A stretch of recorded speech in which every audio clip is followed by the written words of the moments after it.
নীরেন্দ্রনাথ চক্রবর্তী। একদিন ছুটি পেলে শহর পিছনে ফেলে, জানিস তো সবাই কোনখানে যেতে চাই পিকনিকে বারবার? ডায়মন্ড হারবার, ডায়মন্ড হারবার, ডায়মন্ড হারবার, ডায়মন্ড হারবার।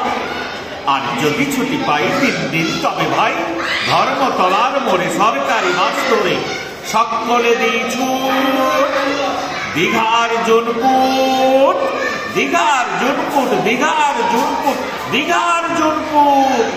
ছুটি পেলে 1 মাস রয়েছে রকেট বাস, কত 12 ঘন্টার সেইখানে জায়গার কাছেই পাহাড়পুরি, জায়গাটা শিলিগুড়ি, জায়গাটা শিলিগুড়ি, জায়গাটা শিলিগুড়ি, জায়গাটা শিলিগুড়ি। শিলিগুড়ি থেকে ভাই টয় ট্রেনে চড়া চাই, ট্রেন যেন দেখে দেখে দেখে দেখে দেখে দেখে পাহাড়ের গা বেশে চলেছে মেঘের দেশে। মেঘ যেই কেটে যায় আকাশের জানালায় মুখখানি ফোটে কার কাঞ্চনজঙ্ঘার, কাঞ্চনজঙ্ঘার, কাঞ্চনজঙ্ঘার, কাঞ্চনজঙ্ঘার।